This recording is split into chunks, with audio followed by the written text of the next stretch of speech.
Welcome to GV Tech Talks podcast.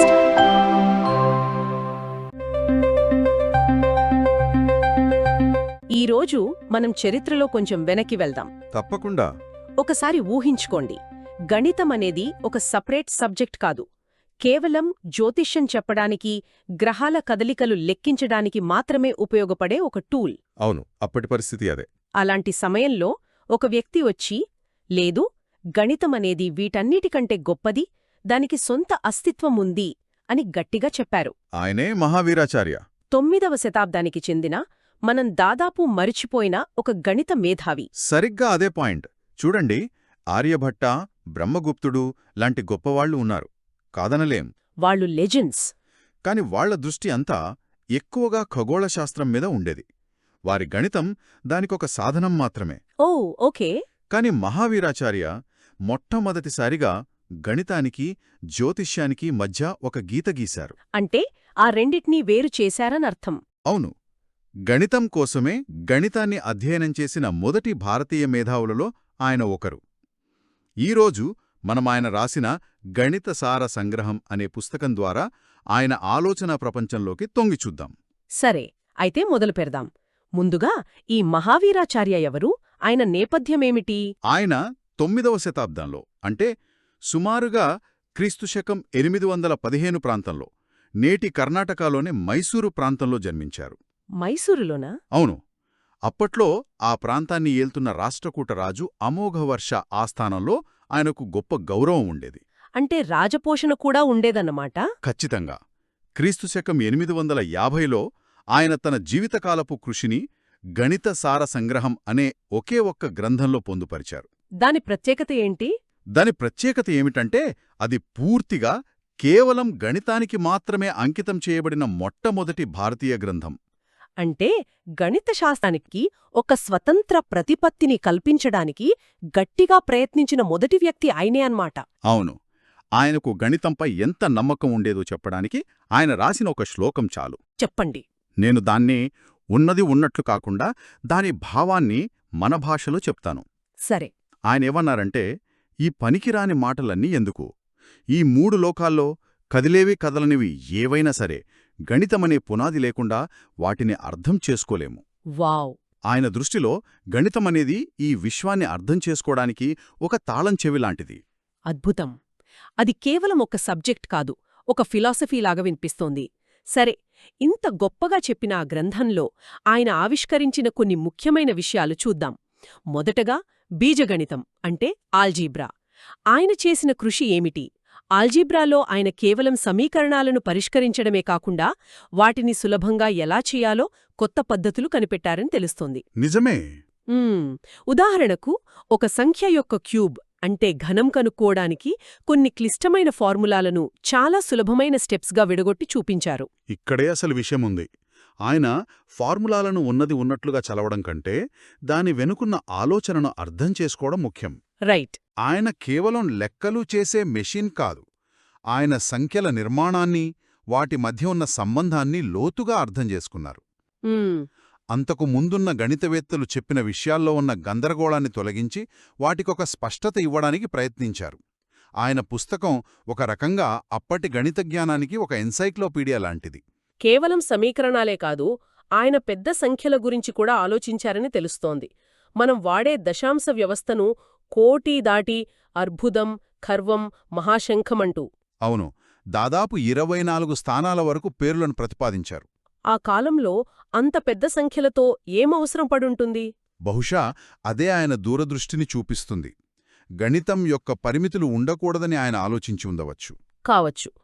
అయితే సంఖ్యాశాస్త్రంలో ఆయన చేసిన అతి ముఖ్యమైన పని రుణాత్మక సంఖ్యల, అంటే నెగటివ్ నంబర్స్ గురించి. Negative numbers. ఆయన తన కాలం కంటే చాలా ముందుకెళ్ళి ఒక రుణాత్మక సంఖ్యకు వర్గమూలం, అంటే స్క్వేర్ రూట్ ఉండదు అని చాలా ఖచ్చితంగా చెప్పారు. ఒక్క నిమిషం, ఇది ఎందుకు అంత గొప్ప విషయం? ఎందుకంటే అది గణితంలో ఒక కొత్త రూల్బుక్ రాయడం లాంటిది. ఎలా? చూడండి, ఒక సంఖ్యను దానితో అదే గుణిస్తే పాజిటివ్ సంఖ్య వస్తుంది. Plus into plus plus, minus into minus కూడా ప్లస్. అవును. మరి ఏ సంఖ్యను గుణిస్తే నెగటివ్ సంఖ్య వస్తుంది? రాదు. అది అసాధ్యమని ఆ కాలంలో చెప్పడానికి చాలా ధైర్యం కావాలి. నిజమే. ఆయన వాస్తవ సంఖ్యల ప్రపంచానికి ఒక సరిహద్దును గీశారు. ఆ తర్వాతే ఇమాజినరీ నంబర్స్ అనే భావన పుట్టడానికి దారిపడింది. కాని ఆయన ఒక పొరపాటు కూడా చేశారు కదా. సున్నాతో భాగిస్తే అంటే డివిజన్ బై 0 చేస్తే సంఖ్యలో ఏ మార్పు ఉండదని తప్పుగా చెప్పారు. దీన్ని ఎలా చూడాలి? దాన్ని పొరపాటుగా కంటే ఒక సాహసోపేతమైన ప్రయత్నంగా చూడాలి. ఓ అలాగా. చూడండి, సున్నా అనే భావన అప్పటికి చాలా కొత్తది. చాలామంది గణితవేత్తలు దాన్ని చూసి భయపడి దాని జోలికి వెళ్లేవారు కాదు. కాని మహావీరాచార్య అలా కాదు. ఆయన ధైర్యం చేశారు. అవును, ఆయన దానిక్కూడా కొన్ని నియమాలు పెట్టడానికి ప్రయత్నించారు. ఆయన చెప్పింది తప్పు కావచ్చు, కాని శూన్యమనే అనంతమైన భావనను ఒక నియమంతో బంధించాలనే ఆయన ప్రయత్నించడమే గొప్ప విషయం. అంటే ఆ తప్పు కూడా ఒక పాఠమయ్యిందనమాట. ఖచ్చితంగా. ఆ తప్పు తర్వాత వచ్చిన భాస్కరాచార్య లాంటి వాళ్లు సరిదిద్దడానికి ఒక పునాదయింది. చాలా ఆసక్తికరంగా ఉంది. సరే, ఈ అబ్స్ట్రాక్ట్ నంబర్స్ ప్రపంచం నుండి వాస్తవ ప్రపంచంలోకొద్దాం. క్షేత్ర గణితం అంటే జామెట్రీలో ఆయన పాత్ర ఏమిటి? మంచి ప్రశ్న. గణితాన్ని జ్యోతిష్యం నుండి వేరు చేశానన్నారు కదా, మరి ఆ ప్రభావం జామెట్రీలో కనిపించిందా? అద్భుతమైన ప్రశ్న. ఖచ్చితంగా కనిపించింది.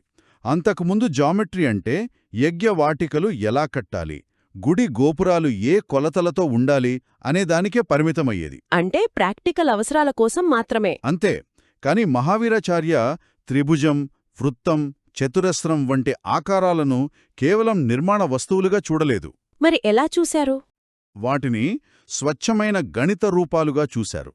వాటి లక్షణాలను, వాటి మధ్య సంబంధాలను అధ్యయనం చేశారు. అంటే ఒక త్రిభుజాన్ని గుడి కట్టడానికి వాడే ఆకారంగా కాకుండా 3 భుజాలు 3 కోణాలు ఉన్న ఒక గణిత భావనగా చూశారన్నమాట. ఖచ్చితంగా. అదే అసలైన మార్పు. ఆయన బ్రహ్మగుప్తుడులాంటి వారి పనిని ముందుకు తీసుకెళ్లారు. ఉదాహరణకు, బ్రహ్మగుప్తుడు చక్రీయ చతుర్భుజం గురించి చెప్పారు. ఆగండి, చక్రీయ చతుర్భుజం అంటే ఏమిటి? మన శ్రోతలకు సులభంగా అర్థమయ్యేలా చెప్పగలరా? తప్పకుండా. చాలా సింపుల్. ఒక వృత్తం గీసి దాని అంచుమీద 4 చుక్కలు పెట్టండి. సరే. ఆ 4 చుక్కలను కలిపితే వచ్చే 4 భుజాల ఆకారాన్నే చక్రీయ చతుర్భుజం అంటారు. ఓకే, అర్థమైంది. బ్రహ్మగుప్తుడు దాని లక్షణాలను వివరిస్తే మహావీరాచార్య ఒక అడుగు ముందుకు వేశారు. ఆ చతుర్భుజం యొక్క 4 భుజాల పొడవు మనకు తెలిస్తే చాలు, దాని కర్ణాల అంటే డయాగనల్స్ పొడవును ఖచ్చితంగా లెక్కించడానికి ఒక సూత్రాన్నిచ్చారు. అద్భుతం. ఇది వాస్తుశిల్పం, భూమి కొలతలు వంటి రంగాలలో చాలా ఉపయోగపడే ఆవిష్కరణ కదా. చాలా ఆచరణాత్మకమైనది. వావ్! ఇది సిద్ధాంతాన్ని ఆచరణలోకి తీసుకురావడం లాంటిది. అంతేకాదు, దీర్ఘవృత్తం అంటే ఎలిప్స్, చుట్టుకొలత, వైశాల్యం కనుక్కోడానికి కూడా ఆయన కొన్ని సూత్రాలు ఇచ్చారని ఉంది. ఇది ఆ కాలానికి చాలా అడ్వాన్స్డ్ గదా. చాలా అడ్వాన్స్డ్. గ్రహాల కక్షలు దీర్ఘవృత్తాకారంలో ఉంటాయని కెప్లర్ చెప్పడానికి కొన్ని వందల సంవత్సరాల ముందే భారతదేశంలో ఒక గణితవేత్త ఆ ఆకారం గురించి ఇంత లోతుగా అధ్యయనం చేయడం మామూలు విషయం కాదు. నిజమే.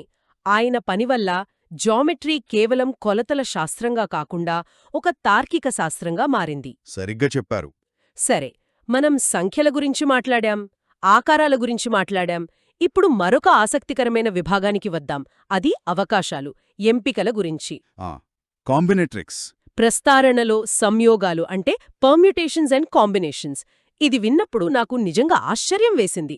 మనం స్కూల్లో, కాలేజీలో చదువుకున్న ఎన్సీఆర్ ఫార్ములాను 9వ శతాబ్దంలోనే మహావీరాచార్య కనిపెట్టారట. అవును. ఇది ఎలా సాధ్యం? అసలు ఆయనకు ఆ అవసరం ఎందుకొచ్చింది? ఇది ఆయన మేధస్సుకొక మచ్చుతొనక. మీ ప్రశ్న చాలా సరైనది. ఆ కాలంలో ఈ ఫార్ములా ఎందుకు అని. అవును, ఎందుకు? ఒకసారి ఇలా ఊహించుకోండి. మీరొక వ్యాపారి. మీ దగ్గర ఒక 7 రకాల సుగంధ ద్రవ్యాలున్నాయి. కానీ మీరు విదేశాలకు పంపే ఓడలో కేవలం 4 రకాలకే చోటుంది. ఓకే. ఇప్పుడు మీరు ఎన్ని రకాలుగా ఆ 4 సుగంధ ద్రవ్యాలను ఎంచుకోవచ్చు? లెక్కపెట్టడం కష్టం.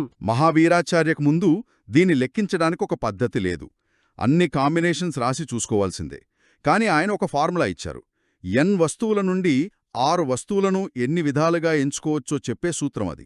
అంటే ఈరోజు మనం లాటరీ టికెట్ గెలిచే అవకాశాలు, పాస్వర్డ్ కాంబినేషన్స్, సైంటిస్టులు చేసే జెనెటిక్ మోడలింగ్, వీటన్నిటి వెనక ఉన్న ప్రాథమిక తర్కం, ఆ లాజిక్ 1200 సంవత్సరాల క్రితమే పుట్టిందనమాట. అవును. ఆయన కేవలం వస్తువులను లెక్కించడం లేదు. ఆయన ఎంపిక అంటే చాయిస్, మరియు సంభావ్యత అంటే ప్రాబబిలిటీ అనే భావనలకు ఒక గణిత భాషను సృష్టిస్తున్నాడు. అద్భుతం. ఇది వాణిజ్యం, తర్కశాస్త్రం, చివరికి సంగీతం, కవిత్వం లాంటి రంగాల్లో కూడా ఉపయోగపడింది. ఎన్ని రకాలుగా రాగాలను కలపవచ్చు, ఎన్ని రకాలుగా పదాలను కూర్చోవచ్చు, ఇలా ఆలోచించడం మొదలుపెట్టారు. ఆయన కేవలం పెద్ద పెద్ద సిద్ధాంతాలకే పరిమితం కాలేదని కూడా తెలుస్తోంది.